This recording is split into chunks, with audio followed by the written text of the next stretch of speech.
October 2025. The calendar feels ordinary, yet the sky above whispers otherwise. For the first time in recorded history, two cosmic wanderers from completely different origins are racing toward the same destination. Our Sunday. One is the interstellar visitor catalogued as 3. I divided by Atlas. Slender, green-tinged, and swift, carrying a chemical signature that bends the rules of everything astronomers thought they knew. The other is Comet Swan R2, bursting into brilliance with a tail stretching across the night sky, as if painted by an invisible artist's hand. Their convergence is not just an astronomical curiosity, it is the kind of event that mathematics suggests should happen once in millions of years.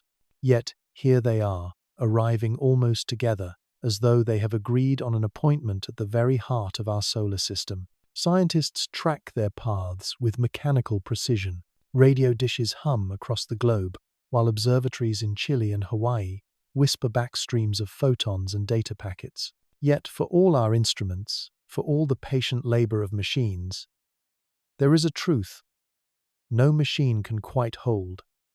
The night sky is alive, and it is speaking to us. Out there, these two messengers carry not only ice, dust, and gas, but questions too heavy for silence.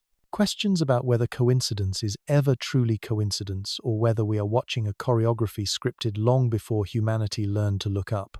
Step outside on a crisp October evening, away from the wash of street lamps. Look west after sunset. Swan R2 unfurls across the sky, with the drama of a cosmic curtain.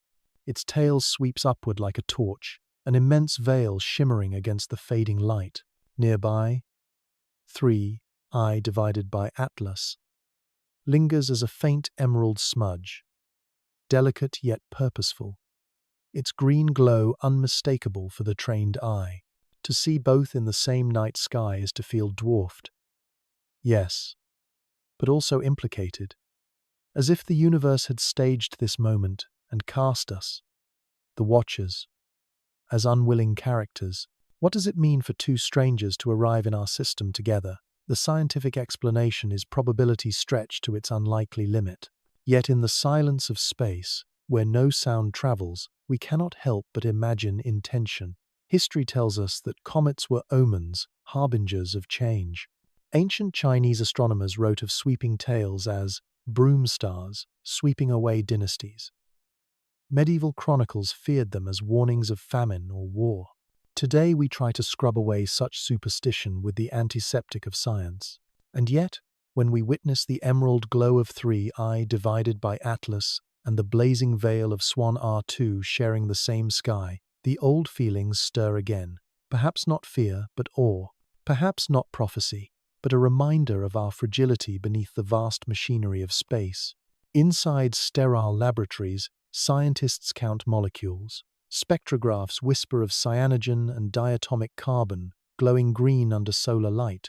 Numbers appear on screens, brightness curves, orbital refinements, chemical fingerprints. The language of data is precise, but it does not still the unease that creeps in the longer one stares. Because the truth is this: the instruments tell us what is, but never why. Why now? Why two together? Why at a moment when our telescopes will soon be blinded by solar glare, unable to watch the very instant these travelers reveal their secrets? It is almost as if the universe intends to hide the climax from us. The poets would call it fate, the philosophers might call it a test. The scientists, most of them, call it coincidence. But there is a growing whisper, even among the careful, the cautious. What if coincidence is not the simplest explanation? As the objects sink deeper into the sun's light, the question sharpens. What if something does not want us watching? This is where science merges with myth, and myth becomes a kind of philosophy. For millennia, humanity has sought meaning in the heavens. We turned constellations into stories, planets into gods, comets into warnings. Each new discovery has chipped away at those myths, but never fully replaced them. Because data alone does not satisfy the human heart. We crave narrative, we crave intention. And so, As October 2025 unfolds, we look up at Swan R2 and 3, I, divided by Atlas, not only as astronomers, but as storytellers, as dreamers, as children pressing our faces against the dark glass of the cosmos. In one sense, what is happening is ordinary physics. Ice warms, sublimates, sprays gas and dust into space, and sunlight sculpts those materials into tales we can see from Earth. In another sense, it is extraordinary, a cosmic coincidence so unlikely that it strains credulity, and so we begin to imagine, could Swan R2 be a fortress? Could 3, I divided by Atlas be a scout? Are we watching a dialogue written not in words but in light and trajectory? These are the thoughts that keep astronomers awake at night, not only in the halls of NASA or ESA, but also in the quiet solitude of backyard observers. In villages where the sky is still dark, children point binoculars at the heavens and gasp at Swan's veil. In crowded cities, tired workers pause in the streets, craning their necks to glimpse the strange glow, even if only faint. It is in these human gestures so small, so brief, that the meaning of October's convergence becomes clear. For the universe may or may not have intention, but we do. We give it meaning because we cannot do otherwise. This story begins not with certainty, but with mystery. Two lights, two strangers, two paths crossing near our Sunday. And as they converge, we find ourselves at the threshold of both science and imagination, asking questions that echo louder than any data point. What are they? What do they mean? And perhaps most haunting of all, what if this is not random at all? Tonight, we stand at the edge of knowledge, staring into a sky alive with emerald fire and silver veil.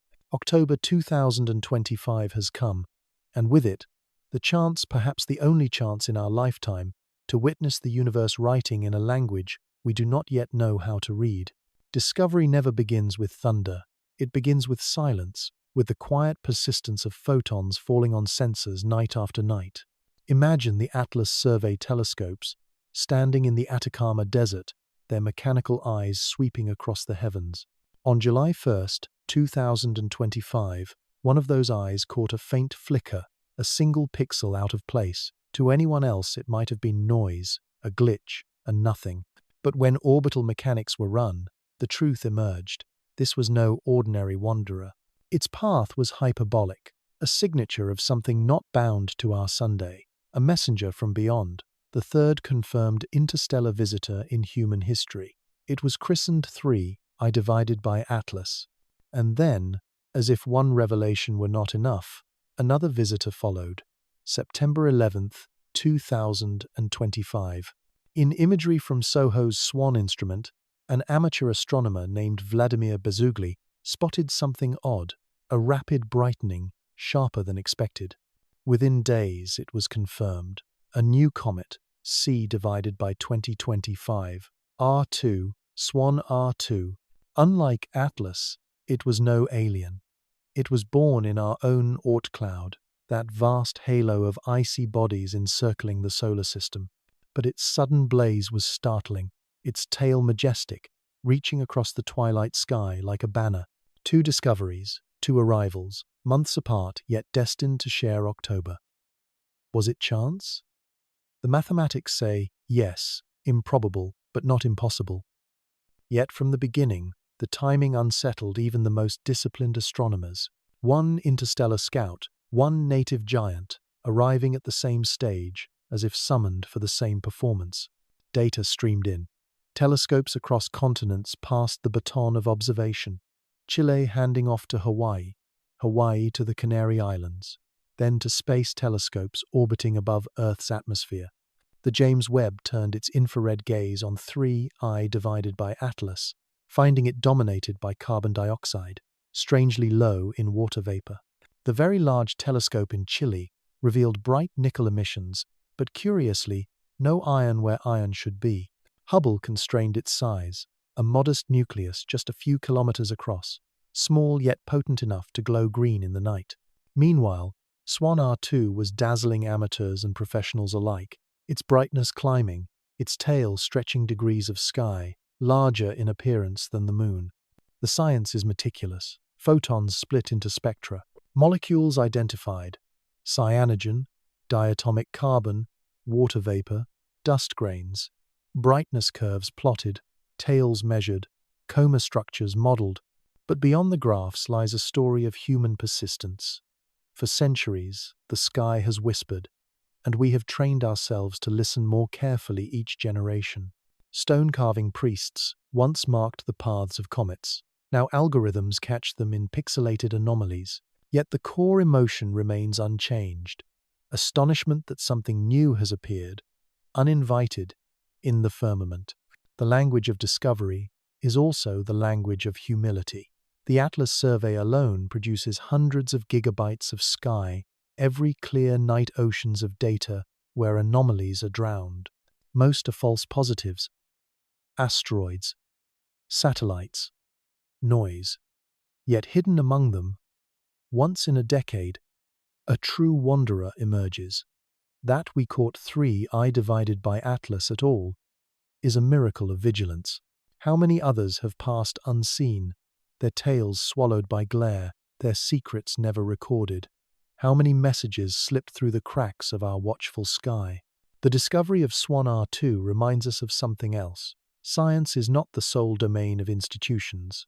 It was an amateur, gazing at swan imagery not for fame, but for love of the sky, who first noticed its sudden bloom. A reminder that the universe is democratic, that its wonders are open to any patient eye willing to look. Professional or amateur, silicon or human, the discovery is a shared act, a chorus of watchers.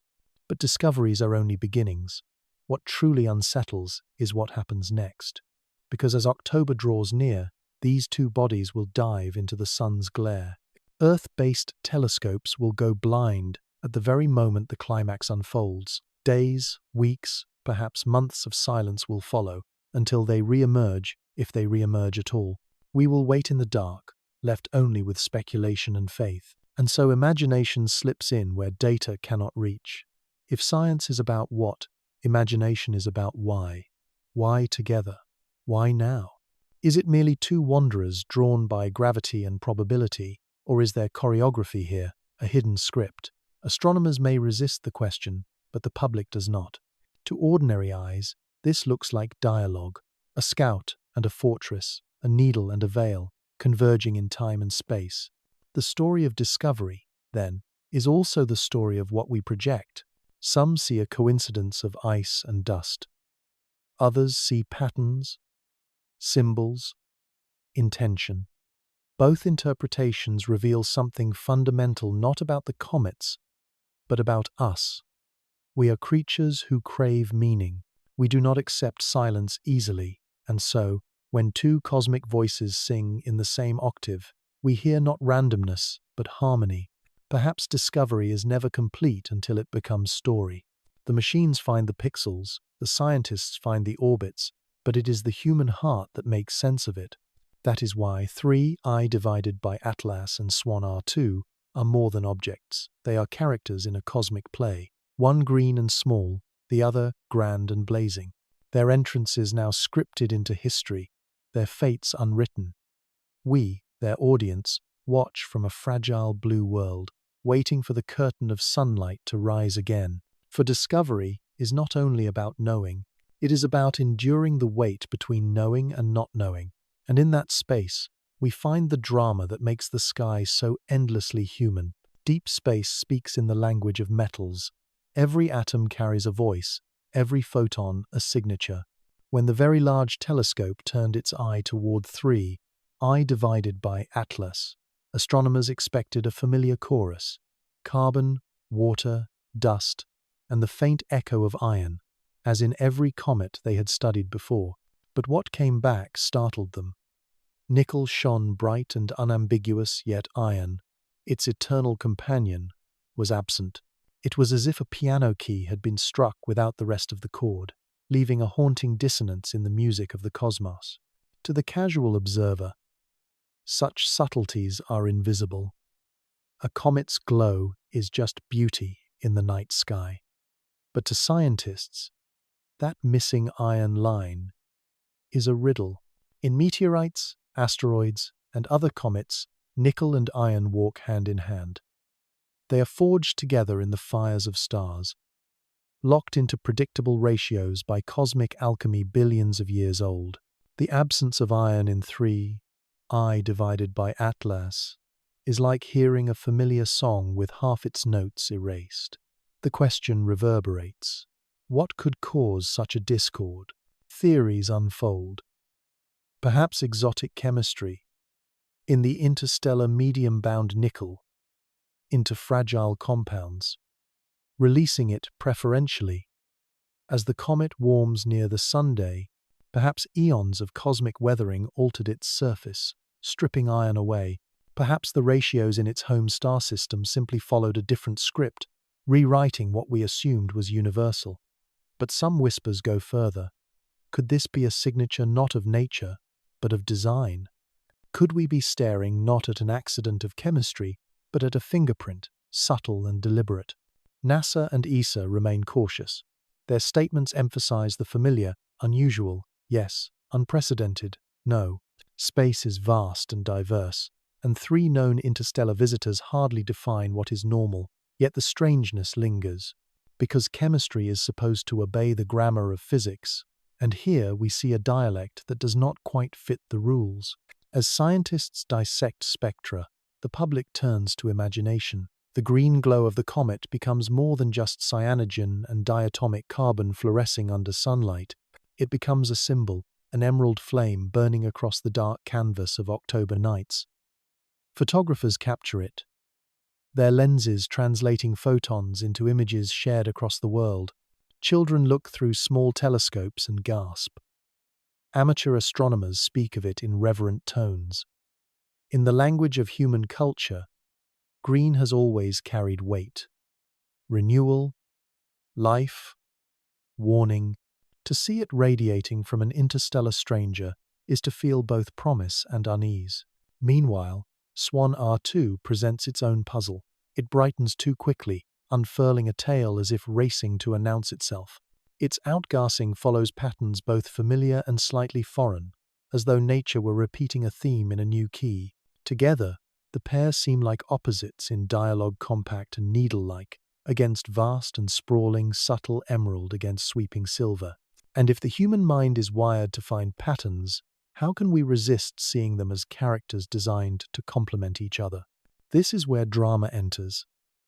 Data tells us nickel without iron.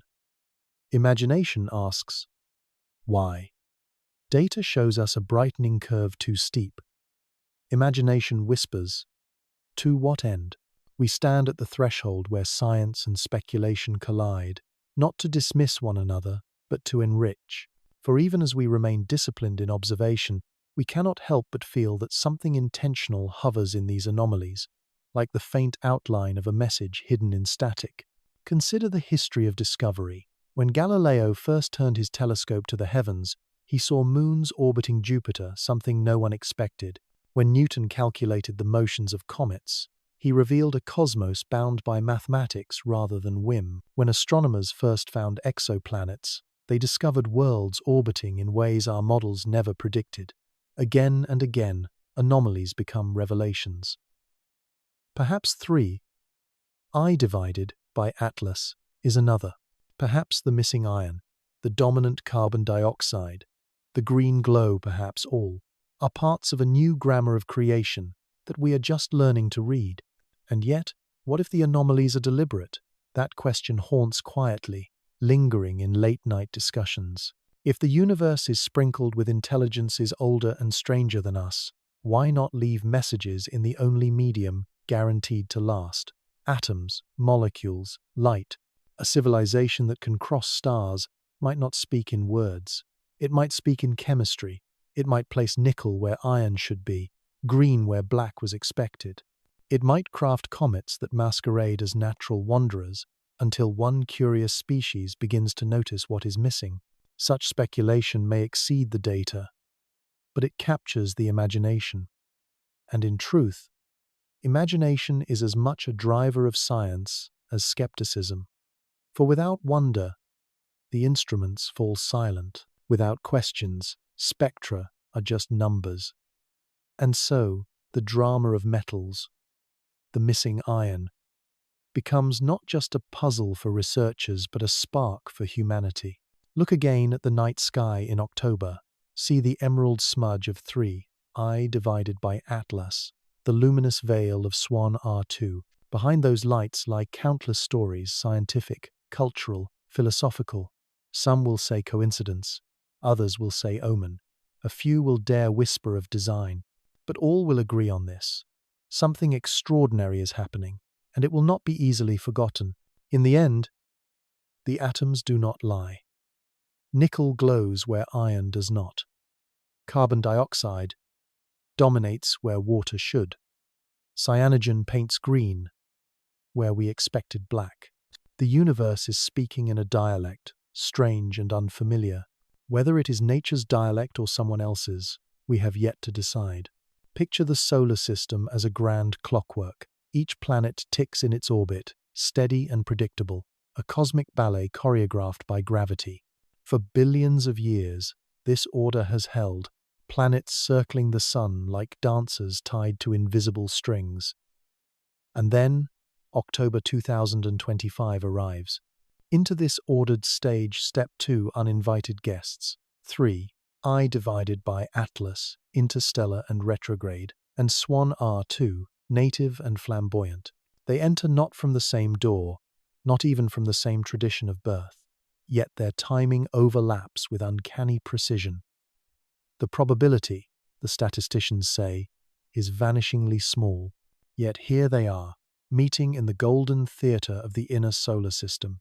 3I divided by Atlas drifts, in from the direction of Serpent's Cauda, its orbit retrograde swimming upstream against the flow of planetary motion.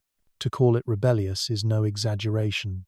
Its inclination of nearly 175 degrees makes it almost a mirror image of the rest of the solar family. No planet, no asteroid here behaves so defiantly.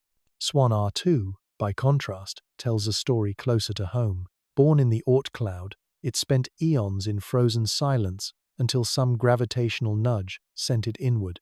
Its orbit is elliptical, loyal to the sun's embrace, yet stretched almost to breaking. These two bodies could hardly be more different, one alien, one native, one small and needled, one vast and veiled. And yet, their closest encounters unfold within weeks of one another, as though rehearsed. Consider the timeline. Swan R2 sweeps around the Sun on September 12th, grazing within half an astronomical unit. On October 3rd, 3I divided by Atlas passes close to Mars, a mere 30 million kilometers away, giving the red planet a front-row seat. On October 21st, Swan R2 makes its closest approach to Earth, skimming within 40 million kilometers. And on October 29th, 3I divided by Atlas swings near the Sun, at 1.35 AU closer than any interstellar visitor we've ever recorded. 4 key milestones, compressed into 6 weeks, all visible within the span of human breath. If they were dice rolls, the odds would be staggering. If they were choreography, the elegance would be undeniable. Astronomers admit the unease. Some dismiss it as selection bias. We notice patterns because our minds demand them. In a universe with billions of comets, coincidences will eventually occur. But others confess the strangeness nags at them. To witness two cosmic strangers arriving together is like standing at a train station where two engines, from opposite directions, thunder in at the same hour. You can call it coincidence, yes, but your heart whispers, planned. From Earth, the drama is visual as well as mathematical. Swan R2 dominates the western twilight, its tail stretching up to 2 degrees across the sky. A tail so large it dwarfs the moon. A luminous veil sweeping against the darkness. 3I divided by Atlas, smaller, requires a telescope, yet its emerald tint sets it apart. One is spectacle, the other is enigma. Together, they write a contrast too perfect to ignore, a fortress and a scout, a cathedral of ice and a dagger of green, the poetry of juxtaposition, and yet, October brings not just revelation but concealment. As both draw closer to the sun, Earth's telescopes falter. Solar glare swallows them, leaving us blind during their most critical moments. The very act of convergence hides itself. Weeks of silence stretch ahead. Will they emerge as expected tales, ragged but intact? Or will they vanish, dissolved, consumed, or transformed? The uncertainty gnaws, for it is in those invisible weeks that the truth may reside. Mars, with its orbiting fleet of robotic sentinels, becomes our proxy witness. Cameras and spectrometers aboard orbiters will try to capture 3I divided by Atlas as it sweeps by. Perhaps those machines will see something our blinded telescopes cannot. Perhaps not. The risk is clear. Humanity may miss the climax entirely, left to interpret only the aftermath. It is like reading a novel with the final chapter torn out. What happens behind the curtain of the sun may never be known, but here speculation blooms. If two paths rhyme, is it poetry or plan? Theories multiply. Coincidence, choreography, conspiracy. The skeptical insist the dice of probability eventually fall this way. The dreamers ask, what if? What if Swan R2 is more than spectacle, and 3I divided by Atlas more than anomaly? What if their timing is not luck but message? The beauty of science is that it resists the leap too quickly. The beauty of humanity is that we leap anyway. We imagine stories, a scout and a fortress rendezvousing at the heart of the system, a hunter and a guardian circling in hidden conflict, a message sent and a reply delivered. Whether true or not, these narratives reveal our deepest trait. Faced with silence, we invent music. Faced with coincidence, we conjure meaning. As October 2025 unfolds, we live not just in the light of stars but in the shadow of questions. Will the emerald needle and the silver veil prove to be nothing more than ice obeying physics? Or are they part of something larger, something planned? Perhaps the answer lies in the weeks of silence, when both vanish into solar brilliance. In that absence, our imagination will burn brightest. And perhaps that, too, is the point. Human beings are pattern seekers. It is our gift and our curse. We see constellations in random stars, omens in the flight of birds, meaning in coincidences that could just as well be chance. When faced with two cosmic visitors arriving together, our minds instinctively weave stories. To scientists, the data points suggest rarity, but not impossibility. To the human heart, though, the convergence feels like design, and so theories spread like constellations across the night sky, each one connecting the same stars in different ways. One story paints 3I divided by Atlas as a scout fast, sharp, maneuverable, while Swan R2 becomes the fortress, vast and resplendent, carrying resources or signals hidden beneath its shimmering veil. If the scout hypothesis is true, then October is not chance but rendezvous, a meeting in the inner solar system, timed with mechanical precision, to gather intelligence or exchange information. To those who whisper such theories, Swan's blazing tail is not just ice and dust, but a veil for operations invisible to our instruments. Another theory suggests maintenance rather than reconnaissance. Imagine a galactic infrastructure older than humanity, with roots and cycles that span millennia. In this vision, Atlas and Swan are caretakers, arriving on schedule to refresh systems or collect data from hidden nodes scattered among the stars. Not invaders, not omens, just technicians on an ancient timetable. The idea is almost comforting, as though our sun were just one station on a vast railway where trains stop periodically to refuel and update. But darker visions creep in as well. Some frame 3I divided by Atlas as a predator, Swan R2 as either prey or guardian. Their convergence becomes a battlefield, hidden behind the glare of the sun where our telescopes cannot see. Others imagine Swan as a harvester, siphoning energy from the solar wind, while Atlas scouts for vulnerabilities. Still, others see them as a reply to our own message, our century of radio waves leaking into space, finally answered by emissaries of unknown intent. In the sterile corridors of observatories, scientists resist these leaps. Extraordinary claims require extraordinary evidence, they remind us. And the evidence, so far, remains consistent with ice, dust, and gas. Yet even within those walls, not all doubts are silenced. Harvard's Avi Loeb has spoken of technological signatures, pointing out that coincidences of timing deserve at least as much curiosity as anomalies of chemistry. He does not claim certainty, but he refuses to dismiss possibility. And that refusal has sparked both ridicule and fascination.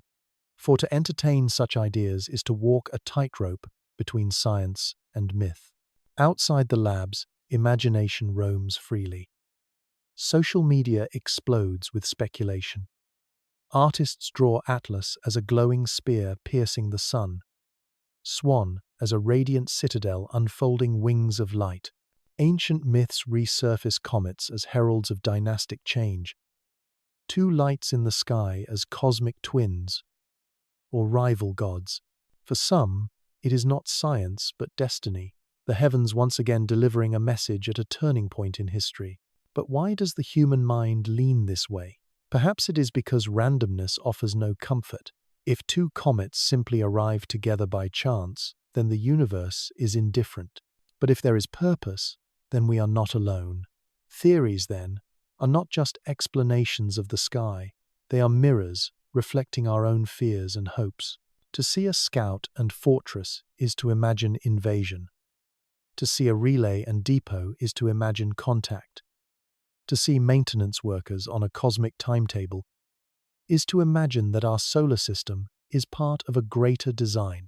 The truth may be more ordinary, but speculation has its role. It keeps us watching, keeps us questioning. It is no coincidence that revolutionary discoveries in astronomy have often begun as anomalies dismissed by many and defended by a few. What if this October is such a moment? What if the stories are not merely myths but foreshadowing? As both comets vanish into the sun's glare, we will be left only with silence. And in that silence, imagination will reign. Perhaps when they re-emerge, they will be battered, ordinary, and our theories will fade. Or perhaps they will not re-emerge at all, leaving behind only questions. Either way, October 2025 will have carved itself into memory, not only as science, but as story. Because in the end, our theories are not about comets. They are about us. Our fear of being alone, our longing not to be, our refusal to accept randomness as enough. We paint constellations in chaos, not because the stars demand it, but because our hearts do. And so Atlas and Swan become more than ice and dust, they become canvases on which humanity projects its oldest hunger, the search for meaning. Every great discovery begins humbly with a flicker of light on a detector, with numbers scrolling across a screen.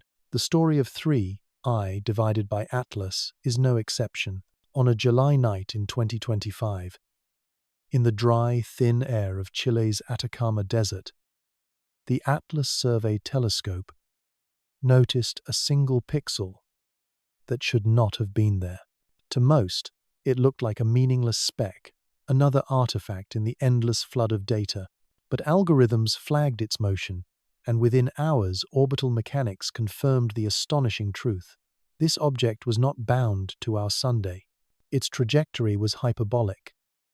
Proof that it had wandered in from the vast spaces between stars. Humanity had met only two such travelers before, Oumuamua and Borisov, and now here was a third. The discovery timeline revealed how close we came to missing it. By the time it was noticed, Atlas had already slipped past Jupiter's orbit, a silent interloper hiding in the glare of the sun for months.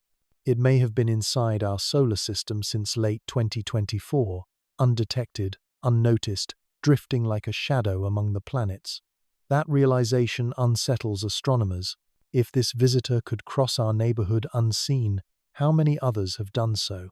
How many messengers have passed by without our knowledge, their secrets carried back into the dark?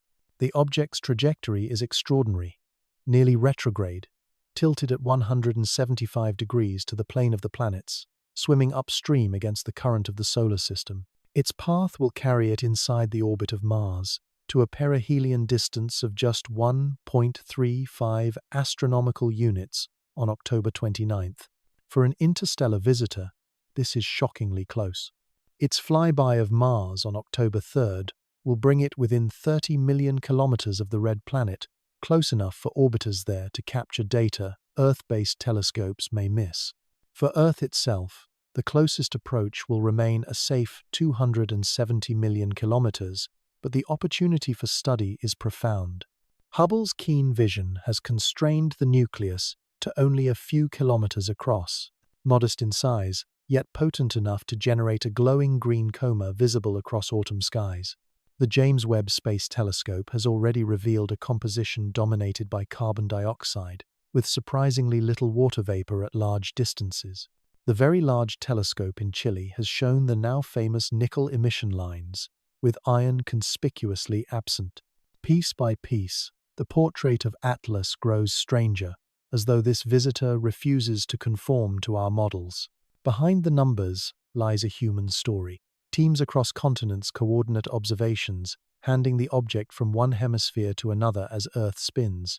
Data flows through fiber cables like digital rivers, arriving in labs where weary scientists pore over graphs late into the night.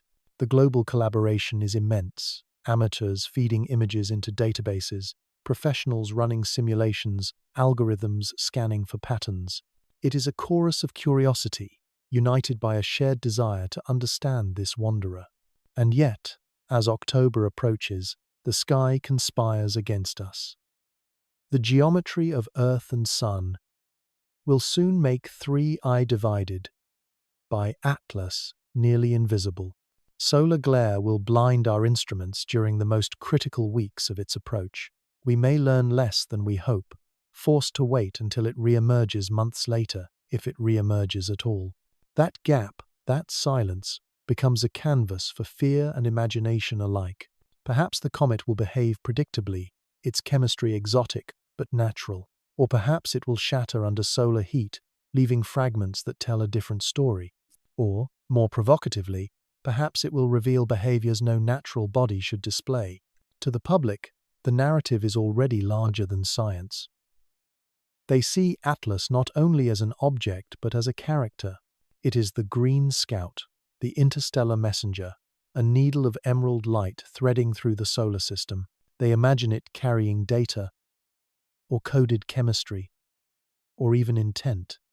Whether or not such speculation holds truth, it reveals something essential, that discovery is never only about the object. It is also about us, about the stories we tell to bridge the gap between numbers and meaning. October 2025 will be remembered not just for its data sets, but for its drama. A pixel became a comet became a messenger, and a messenger became a mystery. In Chile, in Hawaii, in labs across Europe and America, scientists ready their instruments, racing the calendar. They know this is a once-in-a-lifetime chance. They know the silence of solar glare will come, and they know that whatever emerges in December may confirm their models or shatter them. 3I divided by Atlas is more than a wanderer. It is a reminder that the cosmos is not empty but alive, sending visitors across gulfs of light years. We watch it now, not with fear but with wonder, knowing that for a brief season we are witnesses to a drama billions of years in the making. The universe paints its stories not with words but with light. Every wavelength is a brushstroke, every glow, a sentence in a cosmic language older than Earth itself. As 3I divided by Atlas continues its approach, its strange colors demand attention. While most comets dazzle in icy whites or faint blues, this interstellar wanderer burns green, an emerald fire haunting October skies. The glow is not decoration, it is chemistry revealed. Molecules like diatomic carbon and cyanogen absorb solar radiation, then fluoresce, their electrons leaping and falling in quantum dances that emit green light. Yet here, the intensity is greater than expected, steadier, almost insistent. Scientists note the anomaly. Dreamers see a signal. Cyanogen, in particular, unsettles the imagination. On Earth, it is a deadly toxin, a compound associated with suffocation and fear. In the cold vacuum of space, it is something else, a marker of organic chemistry, a clue to the birthplaces of stars and the icy nurseries of planets. To know that cyanogen glows in Atlas's coma is to glimpse conditions from another system, far from ours, shaped by temperatures and pressures we can only guess at.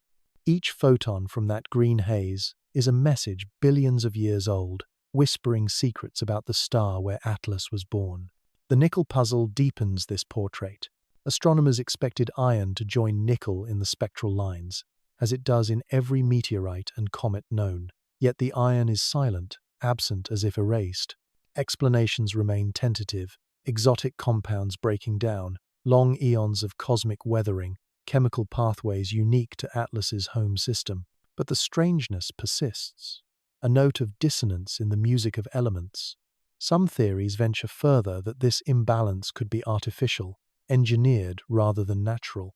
NASA dismisses such claims, reminding us of our bias toward agency. Yet history whispers caution. How often have anomalies dismissed as noise turned out to be the first notes of revolution? Swan R2, too, has its peculiarities. Its brightening was too rapid, its tail development too dramatic. It behaves like a comet, and yet just differently enough to make astronomers furrow their brows. The contrast between the two, Atlas compact and sharp, Swan sprawling and magnificent, creates a visual poem. One emerald flame, one silver veil, one mysterious and alien, one familiar yet uncanny. Together they form a duet, a yin and yang suspended in the heavens. For ordinary people watching from the ground, chemistry is irrelevant. What matters is beauty. Children see a green star blooming where none was before. Photographers frame Swan's tail stretching across the horizon, painting nightscapes that resemble myths more than science. And myths indeed resurface. In ancient cultures, comets of strange colors were warnings, portents of change. A green light in the sky could mean death of a king, plague, or the arrival of a god. Today, we know better, or so we say. Yet the emotional impact is the same. To stand under Atlas's emerald glow is to feel the weight of history pressing from both past and future, as if we are repeating rituals of awe our ancestors knew well. Scientific rigor does not cancel wonder, it sharpens it. Each molecule identified is not a reduction, but an expansion of mystery. When the Very Large Telescope plots emission lines, when the James Webb measures carbon dioxide dominance, we are not closing doors, we are opening them, peering into conditions beyond Earth's cradle. The chemistry of Atlas is exotic, yes. But exotic is not the same as extraordinary. Or is it? That is the line scientists tread, balancing between caution and imagination. And imagination is hungry. Already, the green glow has become symbolic. Poets write of it as a beacon. Artists render it as a lantern in the void. Some conspiracy theorists declare it a probe, its glow, an intentional broadcast. Others, more quietly, see in it a metaphor for humanity itself. Small, fragile, green like our planet, wandering through darkness yet visible from afar. The drama of chemistry is also the drama of perspective. To an astronomer, Atlas is a laboratory, a place where exotic molecules reveal clues to stellar formation. To a philosopher, it is a text, an alien script written in gas and light. To an ordinary family watching from their backyard, it is a memory etched into childhood. I remember the green comet. Each view is true, each incomplete. The comet exists beyond all our interpretations, and yet it only exists for us through them. And still, questions multiply. If diatomic carbon is the culprit, why is the emission so strong, so consistent? If cyanogen plays a role, why does it dominate the spectral portrait so visibly? If nickel shines without iron, what story does that imbalance tell? The universe rarely answers quickly. More often, it keeps speaking in riddles until we learn the language. For now, the language of Atlas is emerald, the accent of its syllables metallic and strange. It tells us that not all comets are alike, that not all systems obey the same rules, that chemistry itself carries memory. Whether natural or intentional, the message is the same. Difference matters. And in that difference lies discovery. October 3rd, 2025. On that day, Mars, our rust-red neighbor, becomes the front-row witness to a meeting millions of years in the making. 3I divided by Atlas will sweep past the planet at a distance of roughly 30 million kilometers, close enough that its orbiters, designed to study Martian weather and geology, will suddenly find themselves tasked with observing an interstellar stranger. The encounter is distant by human standards, 5 times farther than the Earth, moon gap, yet in cosmic terms it is intimate. For an object that has traveled light years through interstellar space, brushing past another world feels like fate. The European Space Agency has already prepared. The Trace Gas Orbiter, circling Mars in silence, will turn its spectrometers outward, away from the planet it was built to study, toward the emerald-tinted wanderer. Mars Express, veteran of 2 decades, will join, recording images of the expanding coma and perhaps details of the dust trailing in Atlas's wake. Even NASA's Mars Reconnaissance Orbiter, with its legendary high-rise camera, may attempt to catch a glimpse. Though the comet will appear as a point source, its tail may reveal secrets invisible to Earth-based instruments. For scientists, this encounter is priceless. Earth's telescopes will soon be blinded by the sun's glare. Mars, by chance of orbital geometry, stands in a better position. Its instruments, free from Earth's atmosphere and closer to the visitor's path, may capture what we cannot. The irony is striking. Our quest to study Mars as a possible second home for humanity now allows Mars itself to serve as our scout, our surrogate eyes in the October darkness. But opportunity comes with challenge. Mars orbiters were never designed for this. Their cameras point down, toward dust storms and valleys, not toward icy wanderers in deep space. Mission teams scramble to reprogram them, to adjust pointing mechanisms, to calculate exposure times, data storage, communication bandwidth, power. All are limited, rationed carefully. Observing Atlas means sacrificing other priorities, a gamble taken in the name of curiosity. If successful, what might we see?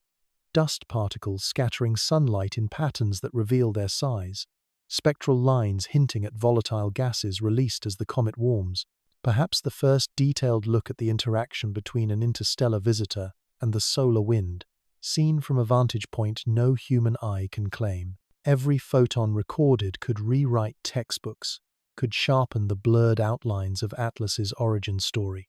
And yet, drama hovers here as well, for the Mars flyby is not just a scientific event, it is a narrative moment. Imagine the red planet, itself a symbol of exploration and longing, becoming the silent witness to a traveler from beyond the stars. Our robotic ambassadors orbiting it, machines built by human hands, suddenly stand at the threshold of interstellar mystery. They do not know awe, but we, their creators, do. Through them, we reach further than we ever imagined. Still, the uncertainties are sobering. At 30 million kilometers, even high-rise cannot resolve the nucleus. No surface features will be seen. No fine structures mapped. The comet will remain, as it always has, a luminous smudge. Dust storms on Mars might obscure data. Communication windows might delay the return of observations for days or weeks. It is possible that the most dramatic outbursts, the violent jets of gas, the sudden fractures of ice will happen outside the narrow window we can record. But speculation thrives on what-ifs. What if the green comet brightens unexpectedly as it nears Mars? What if it reveals anomalies no natural body should display, bursts of light too regular, emissions too structured? What if, in that brief encounter, Mars's orbiters capture something extraordinary, hidden from Earth's blind eyes. Such thoughts are not predictions, but they keep the watching alive, the sense of anticipation taut. The Mars flyby, then, is more than a scientific checkpoint. It is a test of perspective. Will we see only dust and spectra, or will we allow ourselves to feel the deeper resonance that a wanderer from another star has chosen to pass near a planet humanity dreams of colonizing? It is as though the cosmos, without intention, or perhaps with it, has staged a moment, a bridge between our future and the universe's past, between our ambition and the mysteries that humble us. When October 3rd arrives, scientists will watch their data streams. Amateurs will point telescopes skyward, though they cannot share Mars's vantage. The rest of us will simply wait, knowing that machines orbiting a world millions of kilometers away are standing in for our eyes.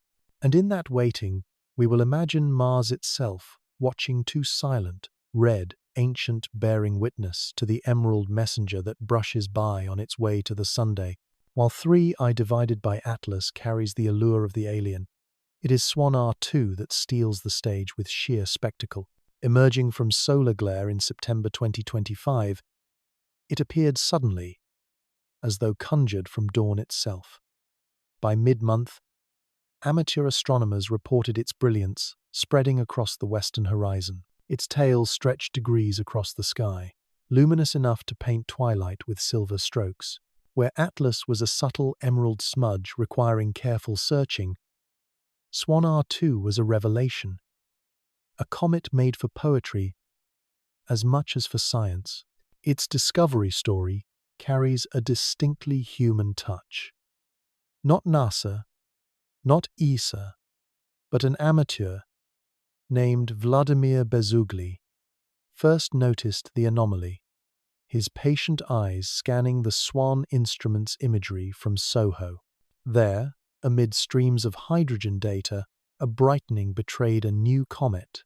Swan R2 became official on September 11th, but it had already begun to announce itself. Its brightness climbed steadily, defying the modest expectations astronomers initially set. By late September, binoculars sufficed.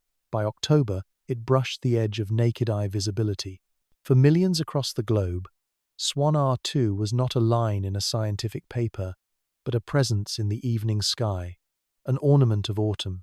And yet, it was not just beauty. Its tail immense, ghostly told a story of furious chemistry. As Swan R2 swept within half an astronomical unit of the Sun on September 12th, solar heat stripped its frozen surface. Dust and gas erupted, filling space with an expanding veil millions of kilometers across. Hydrogen atoms, torn from water vapor by ultraviolet light, spread outward, their glow captured by the Swan instrument that lent the comet its name. The brightness, the tail length, the rapid evolution, all these became puzzles. Why did it brighten so quickly? Why was its display so dramatic compared to other Oort cloud comets? The questions multiplied, even as the comet grew more magnificent. Observers described its tail as reaching 4 times the width of the Moon's disk. Some reported structures disconnections, kinks, where the solar wind wrestled with its ion stream. Photographers captured scenes that looked painted. Swan hovering near the bright star Spica in Virgo, its silver plume arcing against a velvet sky. For a brief season, the comet transformed ordinary backyards into observatories and ordinary stargazers into witnesses of cosmic grandeur. But Swan R2 is not only a spectacle, it is also a companion in October's duet. While Atlas lurks smaller, greener, stranger, Swan roars across the sky as if declaring itself the herald. One whispers, the other shouts. One hides its secrets in chemistry, the other displays its beauty for all to see. Together, they form a pairing too dramatic for chance alone, or so human imagination insists. The scout and the fortress, the dagger and the veil. Science says they are unrelated. Storytelling says otherwise. The cultural resonance is powerful. Across history, comets have been read as warnings, omens of upheaval. In medieval Europe, chroniclers blamed comets for plague and war. In China, they were guest stars, intruders in the ordered heavens. Swan R2, blazing in the same season as 3I divided by Atlas, revives those ancient reflexes. Newspapers write of cosmic coincidences. Social media buzzes with speculation. Artists and musicians borrow the imagery of twin comets, one green, one silver, as metaphors for duality, for arrival, for destiny. Scientifically, Swan R2 is a gift. Unlike Atlas, it is bright, large, and close, making it easier to study. Its perihelion passage and near-Earth approach on October 21st bring it within 40 million kilometers, close enough to allow detailed spectroscopy, imaging, and analysis. For astronomers, it is a rare chance to compare a native comet with an interstellar one, side by side, under similar solar conditions, to understand how environment shapes behavior, how formation conditions determine chemistry. The timing is extraordinary, a natural experiment orchestrated by the cosmos itself. But for all the science, the drama persists. Swan is not just data, it is experience. People stop in streets, tilt their heads, and for a few minutes forget the noise of earthly life. A comet's tail, spanning millions of kilometers, reminds us that scale is relative, that our concerns are small against the backdrop of stars. Swan R2, in its luminous sweep, becomes a kind of mirror. In it, we see our hunger for beauty, our yearning for story, our need to believe that coincidence is never merely coincidence. By October's end, Swan will fade, its tail dispersing into interplanetary space, its brilliance softening. It will retreat into the archives of astronomy and the memories of those who watched. Yet for a season, it stood as the new giant, the herald to Atlas's enigma, reminding us that the sky is not silent but alive, and that sometimes two voices sing together when we least expect it. Speculation often lives in the shadows cast by science. Where data ends, imagination begins. With 3I divided by Atlas and Swan R2, the line between natural and engineered phenomena becomes the stage for some of the boldest theories ever whispered in astronomy. To most scientists, comets are icy leftovers, shaped only by gravity and heat. But to those who dare to ask, what if? The unusual chemistry, the precise timing, the choreography of their arrival suggest possibilities stranger than fiction. First comes propulsion. Natural comets are passengers, their paths carved by the sun's gravity. Yet some wonder, what if Atlas is not drifting, but steering? If a plasma drive or ion engine guided its course, would we even recognize it? Subtle acceleration might mimic outgassing, the thrust hidden within the noise of sublimating ice. A truly advanced system could disguise itself perfectly, masquerading as cometary physics while plotting a chosen trajectory. Thus far, no anomalous thrust has been detected, but silence does not always mean absence. Then there is shielding. Comets naturally grow comae and ion tails, plasma clouds that deflect the solar wind. But what if those clouds are more than passive physics? An electromagnetic field, deliberately generated, would look remarkably similar. To our instruments, it would be just another ion tail. To its creators, it could be a shield against radiation, or even a communication medium hidden in plain sight. The thought unsettles. Could technology cloak itself so well that we would call it natural, simply because we cannot prove otherwise? Orbit, too, invites speculation. If these objects were truly artificial, we might expect patterns, repeat visits, coordinated arrivals, synchronized timing. 3 interstellar visitors since 2017 do not yet form a pattern, and yet the October 2025 convergence presses the question. 2 visitors, so different, appearing in the same season, is this merely the dice of probability, or is it a signature of intent? The relay hypothesis grows from this doubt. What if Atlas is a courier, Swan R2 a depot? What if one carries data across light years, while the other transmits it onward, using the sun's energy? A network of relays scattered through the galaxy would require no crew, no drama, just patience and physics. Each arrival could be part of a schedule we cannot see, a timetable set by civilizations long gone, their machines still performing tasks millions of years later. The harvest scenario offers a more ominous lens. The sun, after all, is not only a source of warmth for Earth, it is an engine, pouring out unimaginable energy. What if comets are not wanderers but collectors?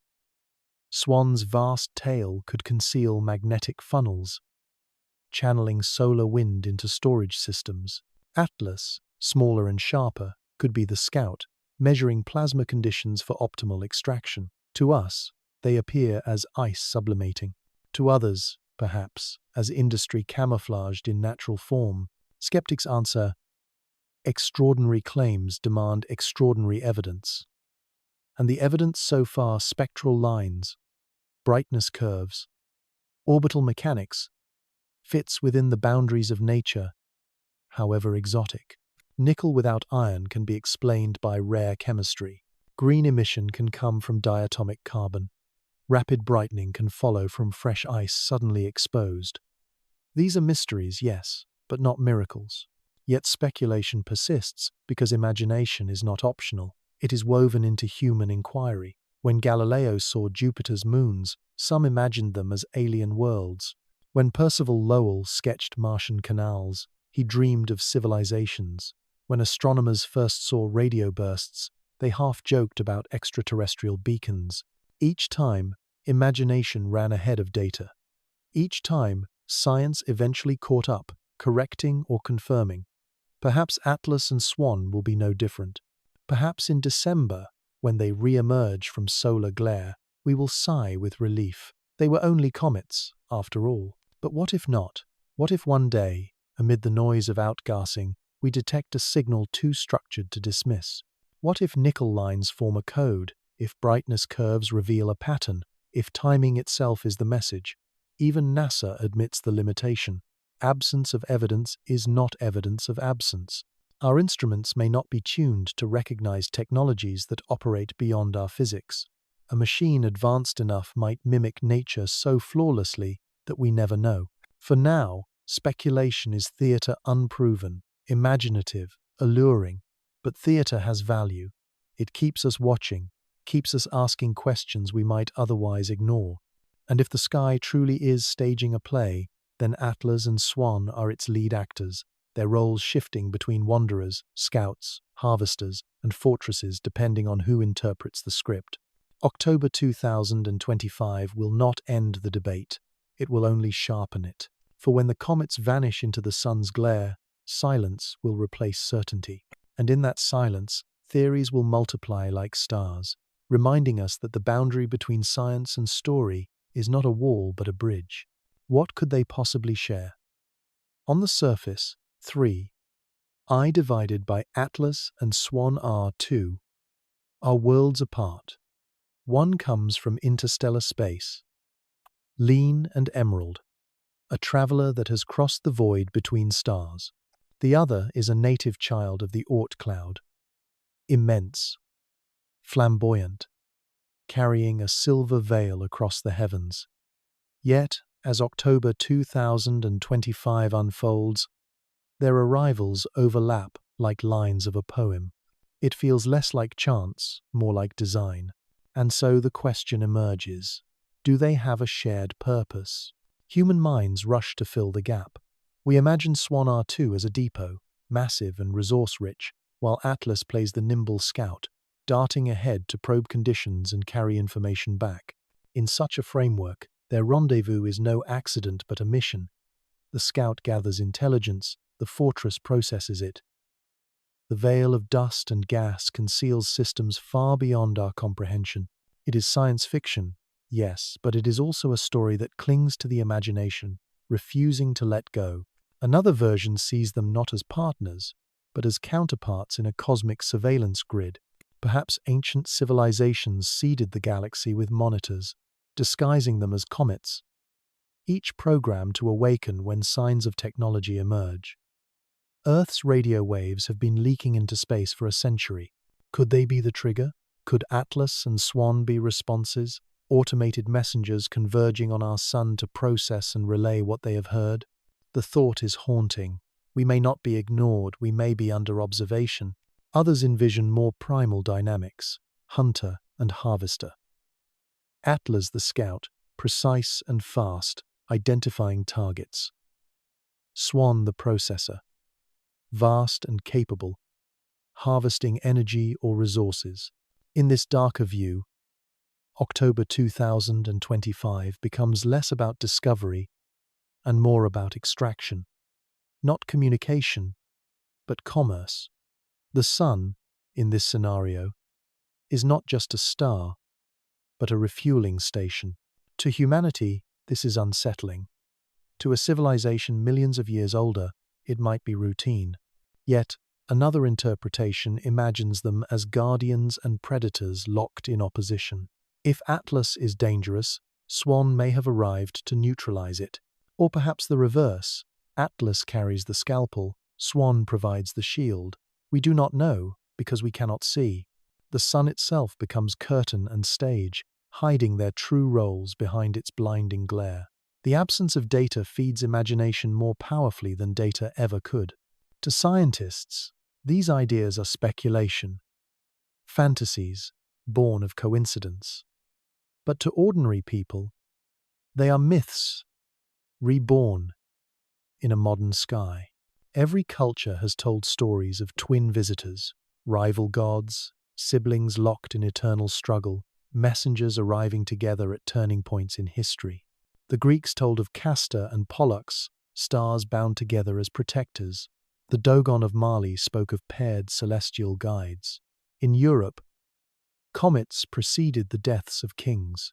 October's duet is not the first time humanity has read meaning into the heavens, and it will not be the last. Still, the question of shared mission lingers, even for scientists. For while each anomaly can be explained nickel without iron, rapid brightening, timing, coincidences, the clustering of events stretches the fabric of probability. To see two objects, so different, arriving so close in time, is a reminder that nature itself can feel choreographed. And when nature feels choreographed, human imagination steps forward to supply intent. The truth may be simple. The two comets share nothing more than the sun's pull. They converge because gravity allows it, not because purpose demands it. Yet the truth may also be layered. What if intention hides within coincidence? What if coincidence is the camouflage of intelligence? Such questions cannot be answered by data alone. They belong to philosophy, to poetry, to the restless human urge to find meaning. And perhaps that is their shared purpose, not in themselves, but in us. Together, they compel us to look harder, to question more deeply, to imagine more boldly. Atlas and Swan force humanity to confront its place in the cosmos, alone or observed, random or significant. They remind us that discovery is not only about objects, but about what those objects awaken within us. When October ends and the comets fade, we may discover nothing extraordinary in the data. But the memory will remain. Two lights, two strangers, two questions arriving at once. If nothing else, their shared mission has already succeeded. It has made us wonder. Among the boldest ideas born of this cosmic duet is the relay hypothesis. It imagines that 3I divided by Atlas is not merely an interstellar wanderer, but a courier, a messenger carrying compressed data gathered during its long journey between the stars.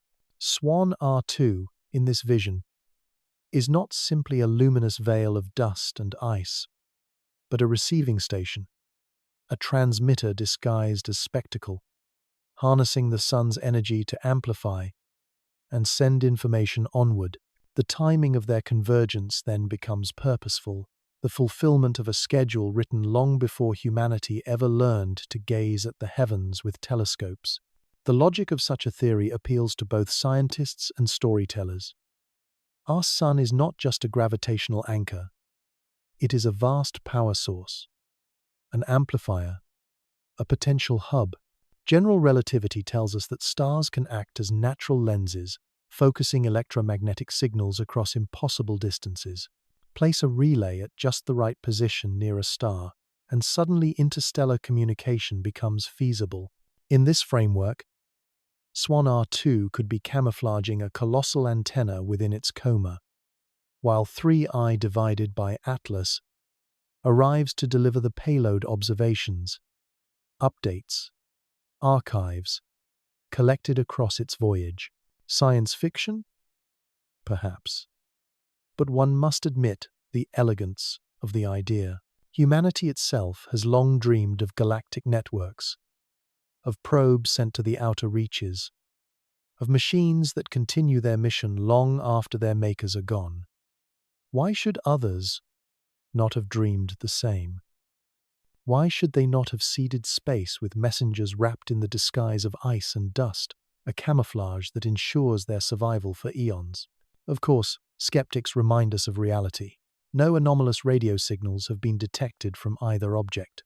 No acceleration betraying propulsion, no structured pulses hidden in their light. The data we have is exotic but not impossible. Nickel without iron, carbon dioxide dominance, rapid brightening. All explainable by natural physics, however unusual. Extraordinary claims, they say, still lack extraordinary evidence. And yet, the human mind hungers for more. We imagine 3I divided by Atlas, shedding molecules not as sublimation but as inscription, writing data into chemical trails. We imagine Swan R2's tail not as debris but as a colossal screen, a plasma canvas where information is encoded in magnetic whispers. We imagine the sun itself as the third partner in this operation, its plasma winds carrying messages outward to listening posts scattered like sentinels across the galaxy. History warns us to be cautious. Lowell's Martian canals turned out to be illusions. Pulsars were once labeled LGM, little green men, before we understood their neutron cores. Yet history also reminds us that anomalies often reveal revolutions. The discovery of exoplanets, the realization of black holes, the detection of cosmic microwave background radiation. Perhaps October 2025 is another hinge, where speculation today becomes understanding tomorrow. Even if the relay hypothesis is never confirmed, it serves a deeper function. It frames our place in the cosmos, not as bystanders but as participants in a conversation. If these comets are couriers, then we are the audience whether or not the message is meant for us. If they are natural, then they still perform a kind of relay. They carry chemistry across space, from one star system to another, depositing clues about their origins in spectra we can read. Either way, information travels, knowledge is shared, and humanity learns. For the ordinary person gazing up in October, the relay hypothesis translates into a simpler feeling, the sense that the sky is alive with intent. To see two comets at once, to know one comes from beyond the sun's domain, is to feel as if the universe is speaking, even if we do not yet know the language. And perhaps that is enough. Wonder itself is a kind of message, and curiosity a kind of reply. When Atlas and Swan vanish behind the sun, we will wonder if something passes between them in the silence we cannot penetrate. When they re-emerge, battered or intact, we will search their spectra for signs.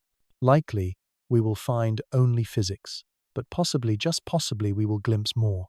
For if October 2025 is a relay, its greatest transmission may not be between comets or across stars. It may be within us, a relay of imagination, a passing of awe from one generation to the next.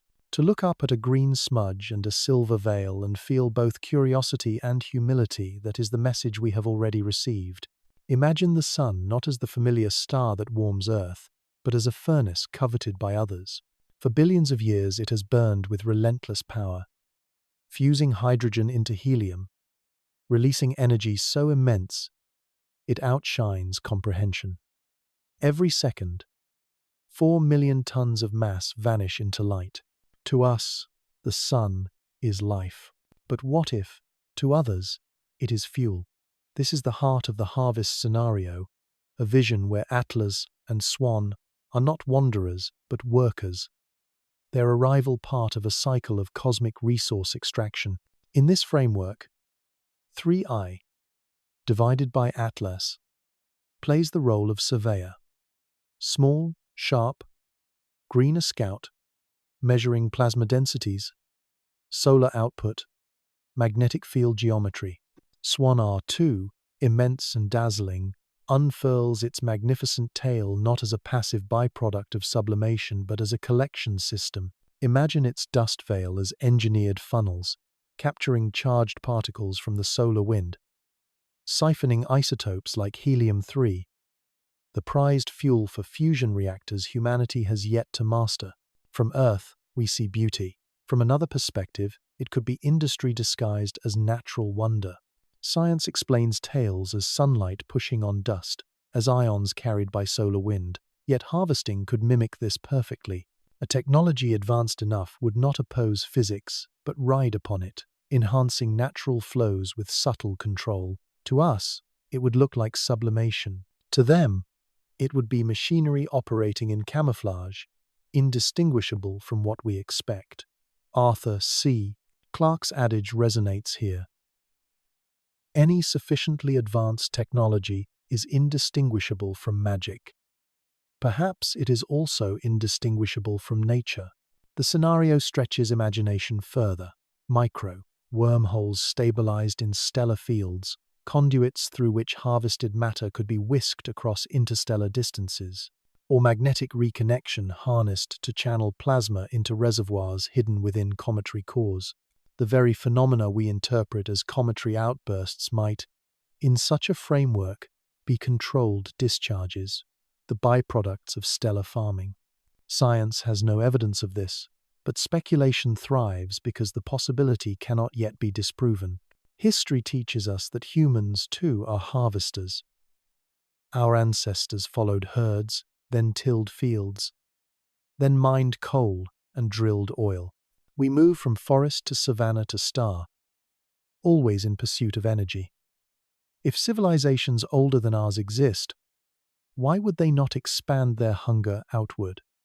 Stars, after all, are the ultimate resources, and comets, abundant and mobile, would be the perfect camouflage for machines assigned to gather and transport what stars provide. For astronomers, Swan R2's brilliance is already suspicious. Its tail spans millions of kilometers, so vast that it rivals planetary scales. It dwarfs the moon's diameter in the sky, a shimmering veil whose scale boggles the imagination. To see such a structure is to feel awe, but also to wonder, what if this vastness is not excess but design? What if size itself is the function, the mechanism by which a cosmic harvester performs its task? The darker implication unsettles. If our sun is a gas station on a galactic network, then humanity's presence here may be incidental. Our planet orbits a resource hub not because it is unique, but because it is convenient. What rights, then, do we hold? Are we owners or simply tenants? If the harvest scenario were true, then October 2025 is not a coincidence, but an appointment kept, a schedule older than civilization, older than Earth's empires, older perhaps than Earth itself. Of course, mainstream science resists such leaps. Every spectral line, every outburst of gas, fits within known cometary physics. Nickel without iron, cyanogen green, carbon dioxide dominance, all exotic, but all explainable. No measurements demand harvesting, yet absence of necessity does not erase possibility. The cosmos does not owe us simplicity, and the veil of Swan R2 leaves room for interpretations both humble and unsettling. For ordinary people gazing upward, the harvest scenario is not physics, but metaphor. They see Swan's tail sweeping the sky and imagine brooms, nets, collectors. They think of Earth's endless appetite for energy, and they project it outward. The harvest scenario, then, reflects less about comets and more about us. It reveals our fear that we are not alone, and our suspicion that if we are not, others may not be benevolent. Whether true or not, the scenario forces us to reframe the sky, to ask not only, what are these visitors, but why do they come here at all? And if October is harvest, then perhaps the Emerald Scout and the Silver Fortress are not anomalies but workers fulfilling a destiny far beyond our comprehension. As comets become headlines, the world reacts in ways both familiar and surprising. Newsrooms race to package images into clickable moments. Anchors speak in hushed, urgent tones. Pundits frame the event as proof of everything from human insignificance to cosmic destiny. Politicians use the spectacle to score points. Some promise funding for space programs. Others denounce alarmism. Religious leaders offer sermons. For some, the sky is a sign. For others, a reminder of humility before creation. In city squares and rural plazas alike, people gather with phones and binoculars, translating photons into communal ritual. Scientific institutions feel the pressure. Funding agencies receive an influx of requests to reallocate resources. More telescope time, emergency telemetry, rapid response missions. Space agencies convene meetings, their calendars crowded with coordination calls across time zones. Observatories reprioritize schedules, sometimes canceling other programs to track the comets. The scramble is both exhilarating and inefficient data. Pipelines are overloaded. Engineers burn midnight oil to rewrite software that expects months, not days, to adapt. International teams set up urgent networks to share raw data, but bandwidth and proprietary systems complicate the flow. Collaboration becomes improvisation. Not all responses are scientific. Stock markets twitch at headlines. Companies with ties to satellite imaging see their shares ripple. Philanthropists pledge funds to universities. Think tanks publish op-eds about planetary defense and cosmic policy. The notion that humanity might share its neighborhood with engineered objects spawns policy debates. Should there be an international protocol for responding to suspected technological artifacts? Who decides when to label something anomalous enough to warrant diplomatic attention? The questions force diplomats into scientific conversations they once avoided, revealing gaps in legal frameworks built for a different age. Misinformation floods the channels. A single blurry photo can spiral into 1,000 variations, each more elaborate than the last. Conspiracy accounts claim governments are hiding recovered fragments. Influencers stitch together satellite imagery and grainy footage into cinematic narratives that go viral. Social media platforms scramble, toggling fact-check labels and promoting authoritative sources, but the viral engine outpaces moderation. Scientists and communicators find themselves not only doing research but also performing public education, holding live stream, Q and As, posting explanatory threads, and sometimes appearing on late-night shows to calm fears. Religious communities respond with a spectrum of interpretations. In some churches and mosques, sermons emphasize stewardship, our duty to care for Earth, in a universe that is larger than we imagined. Other groups interpret the events as signs of an imminent shift, calling for repentance or prayer. Indigenous leaders remind audiences of traditional sky knowledge, offering ceremonies that ground the event in millennia of human skywatching. These responses reveal that for many, science and faith are not opposites but different languages describing the same awe. Politically, the event becomes a stage. Countries with active space programs highlight their capabilities, broadcasting images and releasing preliminary data as proof of national prowess. Smaller nations without orbital assets find themselves barred from the front lines of observation, raising questions about scientific equity. International collaborations form, some formal, some ad hoc. Data sharing agreements are negotiated at extraordinary speed. For the first time in many years, there is a global scientific sprint that resembles the cooperative achievements of the Apollo era, but powered by distributed networks of amateurs, universities, and private companies, as much as by national agencies. Amid the noise, the SETI community watches closely. Radio observatories dedicate time to scanning the comets for narrowband signals. Optical astronomers search for periodic flashes. The search is cautious and methodical, professionally skeptical but unable to ignore the stakes. Any structured signal would upend assumptions about humanity's place in the cosmos. Yet decades of scanning have taught caution. The universe offers many natural mimics. False positives will come. Careful verification is essential. The protocols the community uses, multiple independent detections, cross-instrument confirmation, become the backbone of responsible speculation. Meanwhile, artists and writers find inspiration. Galleries mount comet-themed exhibitions. Writers draft essays about smallness and grandeur. Musicians compose ambient pieces inspired by the emerald glow and silver veil. The event becomes a cultural catalyst, translating photons into stories, music, and paintings. Composers layer recordings of radio telescope noise into tracks that mimic cosmic winds. Visual artists use long-exposure photographs to paint ghostly veils.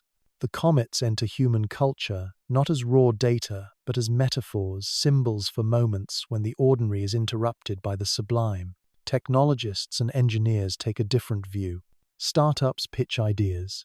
CubeSat constellations for rapid comet interception, machine learning systems to parse outgassing signatures, and small kinetic impactors designed to test cometary response. Universities call for grant proposals. In laboratories, students code feverishly, eager to contribute to the global effort. The comets, in that sense, catalyze innovation, accelerating projects that might otherwise have taken years to gain traction.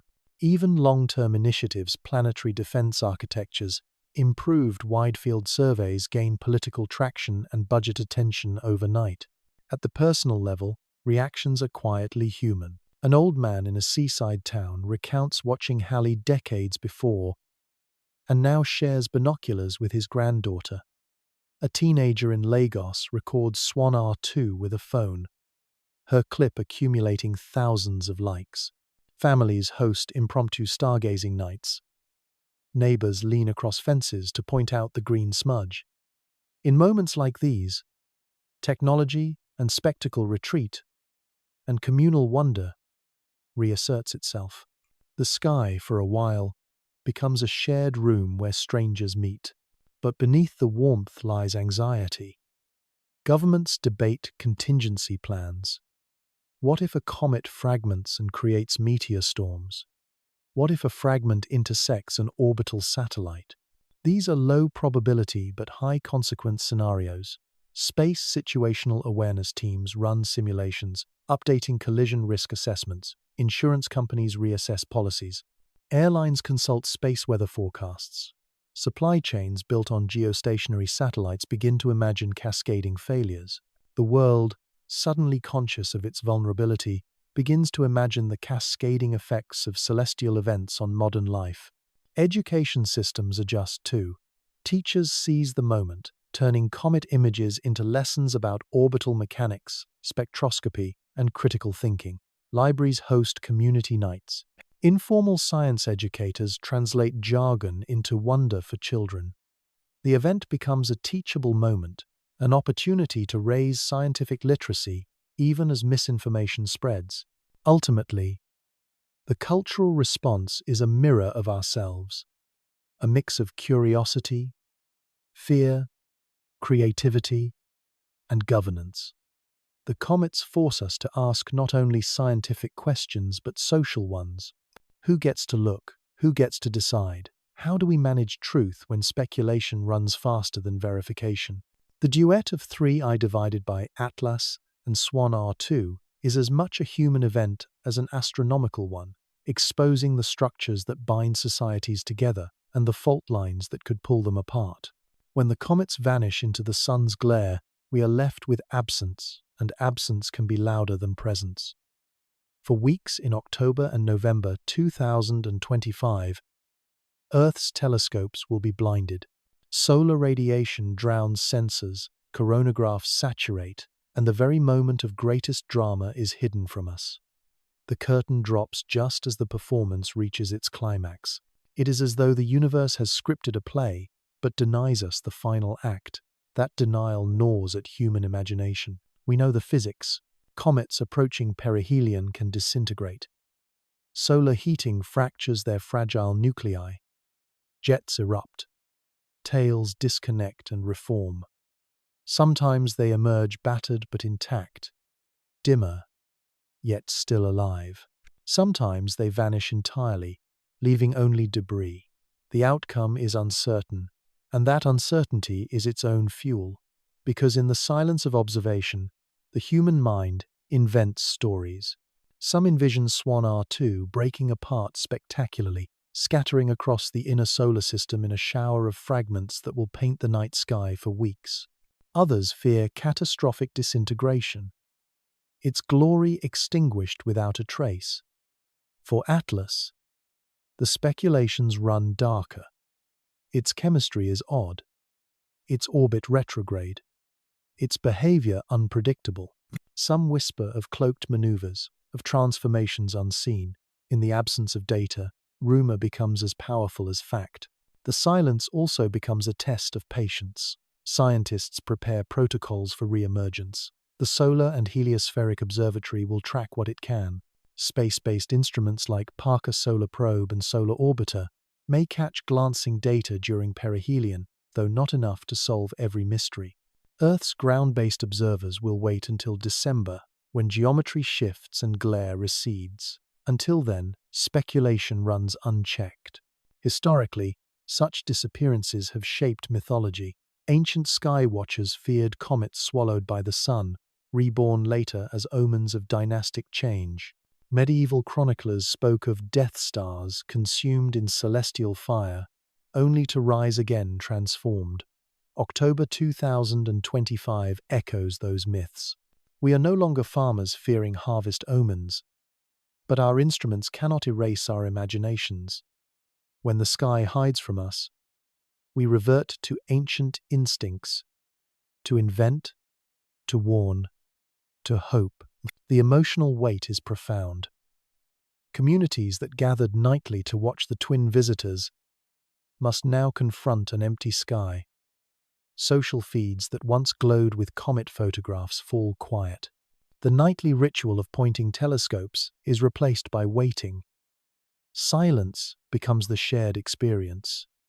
Humanity, scattered across continents, shares not images, but anticipation. For perhaps the greatest drama is not what we see, but what we do not. Governments feel the silence too. Space agencies prepare press releases with hedges, if intact, if re-emergent, should the comets survive. Financial markets twitch at uncertainty, conspiracy theorists thrive. The gap becomes fertile ground for both science fiction and misinformation. Artists, however, find new metaphors in the absence paintings of veiled suns. Music composed from silence and static. Poems about the unseen. The comets inspire even in their disappearance. Speculation multiplies into cosmic theatre. What if Atlas and Swan meet behind the glare? What if their paths cross in ways we cannot track, exchanging matter or information? What if perihelion itself is the destination, the sun, the central hub where wanderers convene? None of this is proven. All of it is imagined, and yet it captures public imagination more powerfully than equations ever could. But absence is temporary. We know December will bring answers. Astronomers plan nights of re-emergence campaigns. Telescopes booked. Instruments tuned. Amateur observers, too, polish lenses, ready for the first glimmer. The world prepares for the curtain to rise again. Will we find shattered ghosts or intact wanderers? Will the mysteries deepen or dissolve into ordinariness? We do not know. And perhaps that is the lesson. Science thrives not only on data but on waiting. Discovery is not a steady flow but a rhythm of silence and revelation. The comets teach us patience, humility before the cosmos, and the acceptance that we do not control the timing of knowledge. We are, like ancient watchers, dependent on the sky's permission. For now, the silence is our companion. The comets move unseen. The sun hides them, and humanity waits. And in that waiting, lies both tension and beauty. For sometimes, the most powerful chapter of a story is the one withheld. December arrives like the slow lifting of a curtain. For weeks, humanity has endured blindness. The comets hidden in the overwhelming brilliance of the Sunday telescopes have sat idle, their mirrors aching for photons that would not come. Amateur astronomers have stared at empty horizons, their excitement suspended in uncertainty. And then, in the chill of early December nights, faint smudges return to the sky. First one, then the other. The re-emergence begins. It is Swan R2 that reappears first, dimmer now, its once majestic tail shortened and ragged. Yet even in decline, it remains magnificent, a silver brushstroke across the dark canvas. Observers note the change immediately. Its brightness curve has flattened, its outgassing diminished. The giant that roared into autumn now limps into winter, battered but alive. Images from large observatories reveal dust streams twisted by solar wind, tails that break and reconnect. Evidence of struggles endured near perihelion. Swan has survived, but not without scars. 3. Eye divided by Atlas follows days later, smaller, subtler, harder to catch. It emerges as a green smear against the stars of Aquarius, its coma reduced but still unmistakably emerald. Astronomers breathe relief. Interstellar visitors are rare. Losing one in the glare would have been tragedy.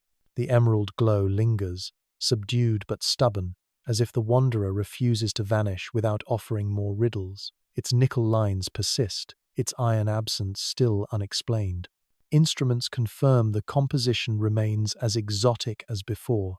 No simplification, no resolution, only deeper mystery. The return sparks frenzy. Data pours in from observatories worldwide.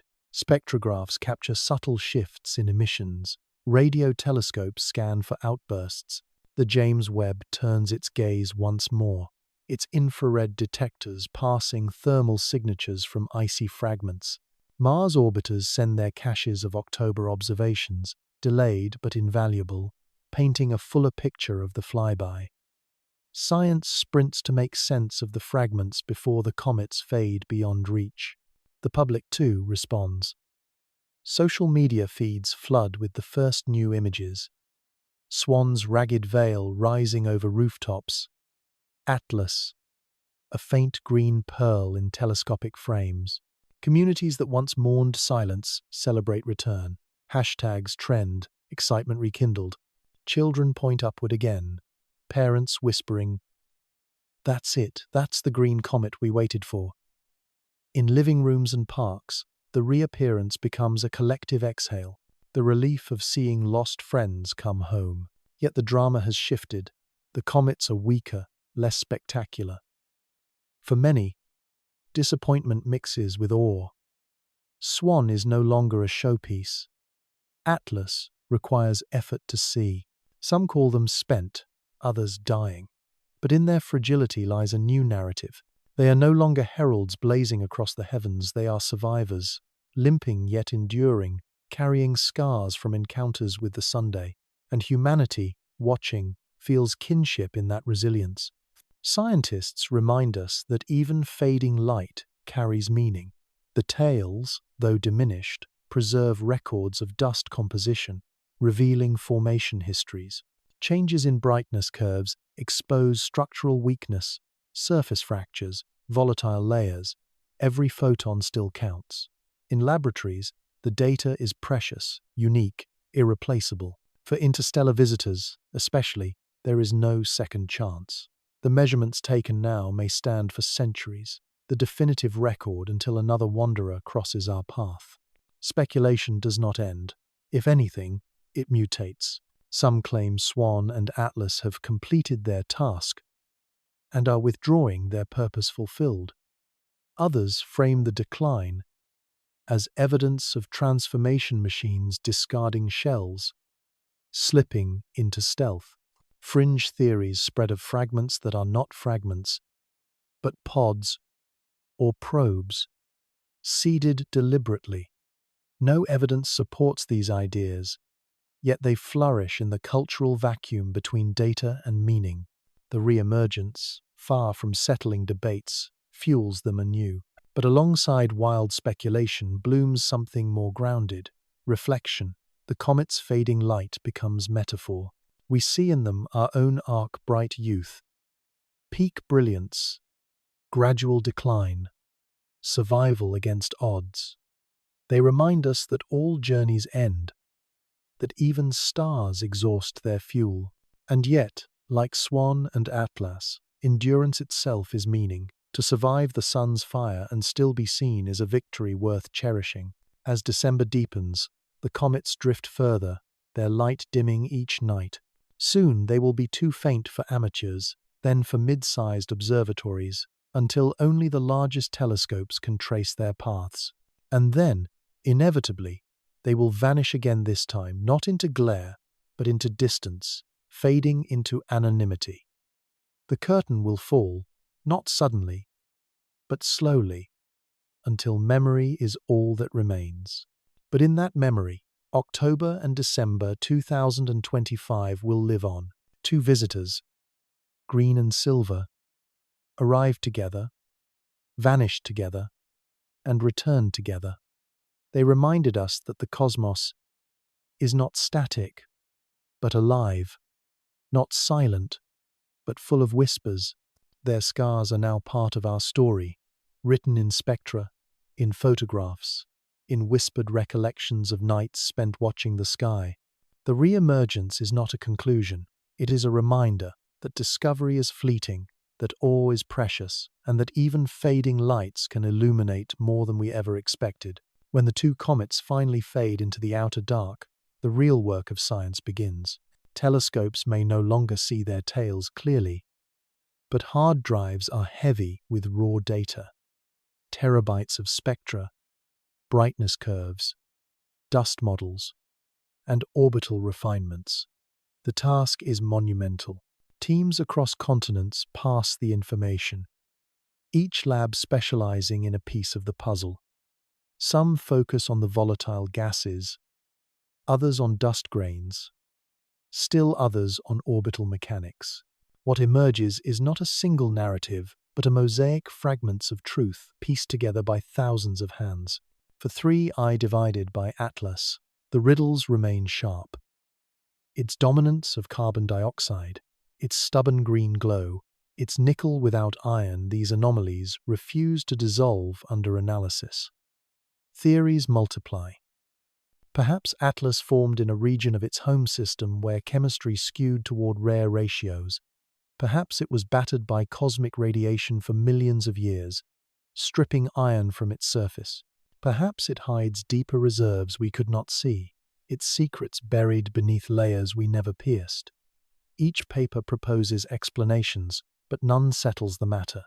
The object remains an enigma, as interstellar wanderers often do. Swan R2, though more familiar, tells a parallel story of strangeness. Its rapid brightening, its enormous tail, its disconnections shaped by solar wind, all become case studies in comet dynamics.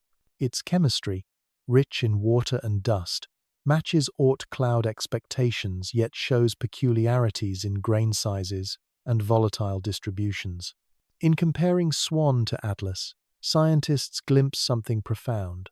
Two comets, born in utterly different cradles, evolving side by side under the same Sunday. The comparison is a natural experiment the cosmos offered us freely, one we could never have designed. But science is never only numbers.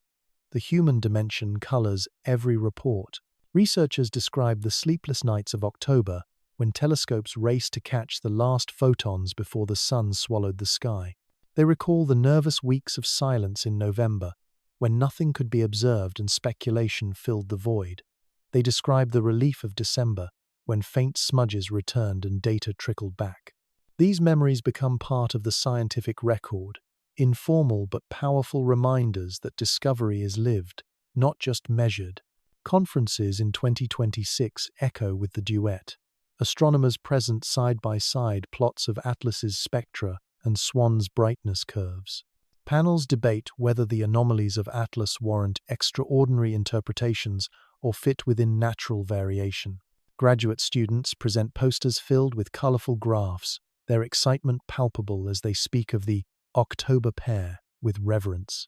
The comets become case studies, their names etched into the annals of astronomy, alongside Halley, Hale-Bopp, and Oumuamua. Public memory lingers differently. For scientists, Atlas and Swan are datasets. For the wider world, they are experiences. Children remember green smudges and silver veils. Families recall autumn nights spent pointing upward. Social media archives overflow with photographs, paintings, and poems. The duet enters culture not as equations but as symbols, reminders that the sky can still surprise, still unite humanity in shared wonder. In universities, lectures on planetary science now include the October pair as a teaching moment. Professors describe how coincidence can feel like choreography, how anomalies spark imagination, how patience is part of discovery. Students who watched as teenagers now study astrophysics, inspired by those nights. Some will dedicate careers to interstellar visitors, carrying forward the questions Atlas left behind. Yet perhaps the most enduring legacy is philosophical. The duet forced humanity to ask not only what, but why. Why together? Why now? Why visible to us? Science answers with probability and physics. But for many, the deeper answer is that meaning is ours to create. The comets themselves may not care, but we do, and in our care lies significance. As Atlas vanishes into interstellar night and Swan retreats to the frozen edges of the solar system, they leave no messages, no deliberate signals, and yet, in their coincidence, they gave us one anyway. They reminded us that the universe is vast, unpredictable, alive with mystery. They taught us humility and awe, and they showed that even fleeting lights can alter how we see ourselves. In the end, the data will be archived, the papers written, the debates simmered, but in memory, October 2025 will forever be the season when two wanderers crossed paths by our sun and, for a brief, brilliant moment, let humanity watch. The duet of three, I, divided by Atlas and Swan R2, does not end with their fading light. It begins again in the realm of interpretation. The scientific papers, sober and precise, capture what is measurable: emission lines, dust-to-gas ratios, orbital refinements. Yet beyond those charts lies a more elusive legacy, the way the comets reshaped how humanity thinks about coincidence, meaning, and destiny. Philosophers seize on the moment. For centuries, thinkers have debated whether the universe is governed by blind chance or hidden purpose. The arrival of two strangers at once, so different yet so synchronized, feels like a case study in that ancient question. Was it nothing more than probability stretched to its improbable limit? Or was it a sign of patterns we do not yet perceive, threads woven into the fabric of reality that science has not caught up with? Essays spill from journals and blogs alike, weaving cosmic speculation into arguments about fate and free will. Theologians, too, respond. In some traditions, the comets are embraced as signs of divine narrative reminders that creation is not silent, but speaks in light. In others, they become metaphors for pilgrimage, wanderers seeking a source of energy, just as humans seek meaning. A few even suggest that their pairing is a mirror of humanity itself. We, too, are dual in nature, scientific and spiritual, rational and imaginative, bound by physics yet yearning for purpose. Poets and artists translate photons into metaphor. In galleries, canvases depict an emerald spear crossing a silver veil. In music, composers score pieces where two themes begin apart and then converge, harmonizing before fading into silence. Writers craft stories where comets are messengers, lovers, or adversaries, locked in eternal dance. In every medium, the October duet becomes symbol of unity, of duality, of fleeting brilliance. Culturally, The comets become reference points. Children born in 2025 will grow up hearing their parents say, "I saw the green comet," and the Great Veil. Just as Halley marked earlier generations, Atlas and Swan mark this one. Festivals form in some cities, commemorating their arrival with lanterns painted green and white. Schools adopt the duet as a teaching tool, blending astronomy with literature and philosophy, reminding students that science is not only about data, but about wonder. In political and social spheres, the duet leaves echoes too. International cooperation during those weeks, data sharing, joint observation campaigns, coordinated funding sets a precedent. Space is suddenly understood not just as competition but as shared heritage. Governments that once guarded data fiercely learn the power of open collaboration, at least briefly. The comets, without intent, nudged humanity toward cooperation. Yet the philosophical resonance cuts deeper. They force us to reckon with fragility. If two icy wanderers, born in different cradles of the galaxy, can meet here and now, then so can destruction. Coincidence cuts both ways. It can deliver beauty or catastrophe. Humanity is reminded that cosmic events are indifferent to our existence, yet capable of reshaping it. The comets inspire awe, but also humility. For many, the enduring lesson is about perspective. We are small, yet not irrelevant. We are fleeting, yet capable of noticing, recording, and interpreting. The universe may or may not hold intention, but we hold the power to create meaning from its silence. In that sense, the duet was never just about comets. It was about us, about what we choose to see, about how we choose to tell the story. Perhaps the ultimate irony is this: whether Swan and Atlas were mere coincidences or something more, their impact on humanity is the same. They united science and art, reason and myth, skepticism and imagination. They reminded us that wonder is not naive but necessary, that mystery is not ignorance but invitation. As the archives close and the night skies grow empty again, philosophers will continue to argue, poets will continue to sing, and children will continue to ask, why did they come together? The only honest answer may be, we do not know. And perhaps that is the point. For sometimes the greatest gift the universe can offer is not certainty, but wonder that refuses to be resolved. What remains when the light fades? Not the comets themselves, those wanderers recede into darkness. One to the frozen outskirts of the solar system, the other back into the uncharted sea of interstellar night. What remains is memory. October 2025 is gone, yet it lingers in human minds, in photographs, in poems, in archives of spectral data stored on servers across the globe. The duet of 3I divided by Atlas and Swan R2 becomes part of our collective story, layered onto the long tradition of skywatching that stretches back to cave paintings and stone observatories. Memory works differently for different people. For scientists, the legacy is a library of measurements: nickel without iron, carbon dioxide dominance, green emissions, brightness curves, orbital solutions. These datasets will live in journals, cited by future graduate students who were children during the spectacle. They will analyze the anomalies with new instruments decades from now, perhaps finally unraveling mysteries we could not.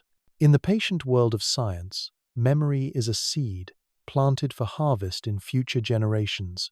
For ordinary people, memory is visceral.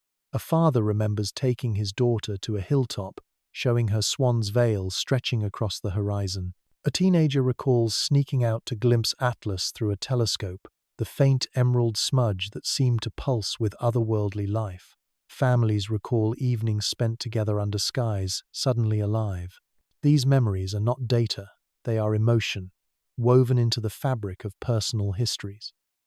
To those who lived it, October 2025 will always be the season of two comets. Cultural memory grows too. The duet seeps into art, music, literature, Novels feature twin wanderers as metaphors for love and loss. Artists paint emerald and silver arcs across canvases. Musicians compose symphonies where two themes converge, echoing the comet's approach. Even fashion borrows from the moment. Designers incorporate comet tails into patterns, emerald green into seasonal palettes. In countless subtle ways, the duet inscribes itself onto culture, not as astronomy but as inspiration. Memory also shapes identity. Nations boast of their contributions, images captured by their telescopes, data returned by their spacecraft, papers published by their scientists. Space agencies highlight the October pair as proof of their relevance. Educational institutions brand themselves around the event, using comet imagery in logos, naming scholarships after Atlas and Swan. Memory becomes legacy, and legacy becomes narrative. We were here, we saw, we recorded. But memory is fragile too. As years pass, the vividness dims. The comets fade into textbooks, their names reduced to acronyms and catalogue numbers. Children who once gazed upward grow older, their memories blurring into anecdotes told to disbelieving grandchildren. Without preservation, awe evaporates. That is why archives matter, not just scientific databases, but cultural ones. Photographs, diaries, social posts, even whispered stories are part of the record. They ensure that wonder does not vanish completely. Philosophically, memory is also interpretation. Was October 2025 coincidence or choreography? Science may lean toward probability, but culture leans toward meaning. In memory, the debate persists. Some will recall it as proof that the universe stages patterns. Others will remember it as a lesson in humility that even when coincidences happen, they remind us of our tiny place in a vast cosmos. The truth may never be agreed upon, but the memory of the questions is itself enduring. For humanity, memory is not passive. It is generative. The memory of Halley inspired research, art, even superstitions that lasted centuries. The memory of Oumuamua spurred debates about interstellar probes.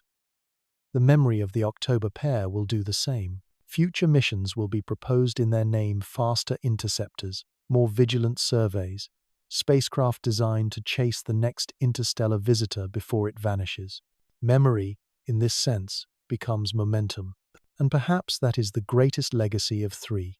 I divided by Atlas and Swan R2. They will not remain bright forever, but the memory of them, of green fire and silver veil, of coincidence and speculation, will propel humanity to look harder, to prepare better, to dream bolder.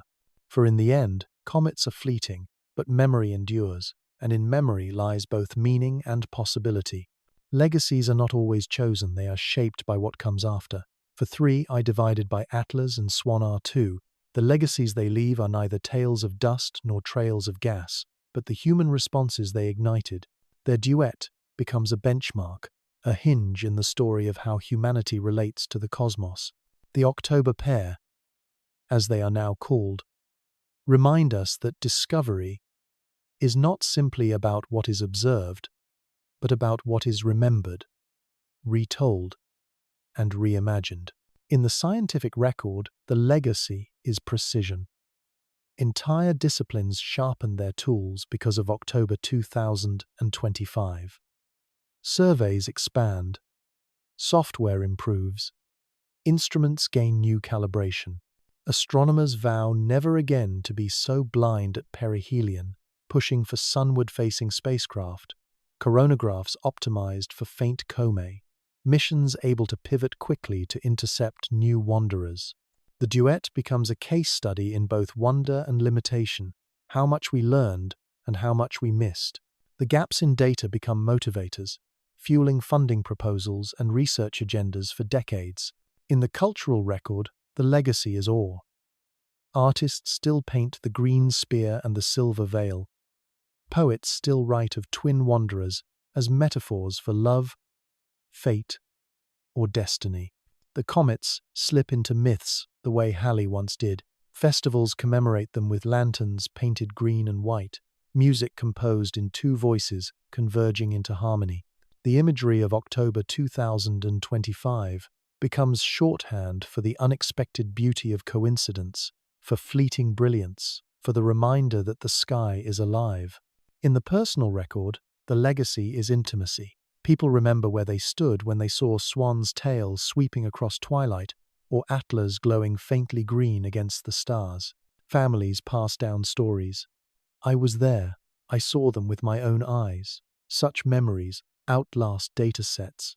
They become anchors in personal histories, moments when the universe itself seemed to touch everyday life. But the greatest legacy is philosophical. The duet forced us to confront questions we cannot answer. Coincidence or choreography, natural or intentional, silence or signal. Those questions remain unresolved, yet they matter. They remind us that science does not erase mystery but reframes it. They teach us that awe is not weakness but strength, the fuel of inquiry, the spark of imagination. And they reveal that even if the universe is indifferent, we are not. We choose to give meaning, and in that choice lies humanity's deepest power. Some say the October pair will be forgotten, that memory fades as new wonders arrive. Yet every generation preserves a few moments that endure. Apollo's footprints, Voyager's golden record, Halley's long arc, Atlas and Swan, by arriving together, joined that canon. They will live on in textbooks, in art, in whispered recollections, in the drive to build faster spacecraft for the next time the sky delivers an interstellar gift. Perhaps their legacy is this: they showed us the value of attention. To look up, to notice, to wonder, to see coincidence, not as trivial, but as invitation. To recognize that sometimes the universe offers us beauty without explanation, and that it is enough to witness, even if we cannot yet understand. And so, as they fade into silence, the legacy of 3I divided by Atlas and Swan R2 is not only theirs but ours. They leave us not with certainty, but with a gift, the reminder that the cosmos is alive with questions, and that the act of asking them is what makes us human. Legacies expand with time, like ripples on water. A year after the duet of 3I divided by Atlas and Swan R2, their influence still spreads outward, not in their fading dust, but in human projects inspired by their memory. Space agencies propose new missions, rapid, response interceptors designed to chase interstellar visitors within weeks of discovery, solar probes equipped with coronagraphs to pierce the sun's glare, dedicated spacecraft to patrol the solar system for wanderers. October 2025 becomes a rallying cry, proof that the cosmos offers gifts we are not yet ready to grasp. At universities, students inspired by those nights now pursue astrophysics, planetary science, and aerospace engineering. Professors speak of the October pair as a turning point, a reminder that science is not static but alive, demanding readiness for the unexpected. New textbooks devote chapters to Atlas's nickel lines, to Swan's luminous tail, to the power of coincidence as a natural experiment. For young minds, these comets are not abstractions, they are reasons to dream bigger. The duet also seeds collaborations across borders. Nations that once guarded data now share it more openly, having seen the futility of secrecy when the sky itself belongs to everyone. Amateur astronomers gain new respect. Swan R2's discovery by an attentive observer reminds the world that science is democratic, that wonder does not require a badge. Partnerships between professionals and amateurs flourish, turning backyards into outposts of discovery. But the most enduring expansion is cultural. The green of Atlas and the silver of Swan enter symbolism. In novels, they are lovers who meet briefly before parting forever. In films, they are cosmic omens, heralds of change. In art, they appear as twin arcs, one sharp and emerald, one vast and veiled, painted on murals, album covers, even children's storybooks. The duet becomes shorthand for the fleeting nature of beauty, for the power of moments that will never repeat. Philosophically, their expansion forces a deeper humility. We now know Wanderers from other stars can and will pass through our solar system. We cannot predict when. We cannot command their arrival. All we can do is notice, record, imagine. Atlas and Swan remind us that the universe's timetable is not ours, but that meaning is always ours to create. Their legacy expands not by certainty, but by awe. Time will blur their details, but not their echo.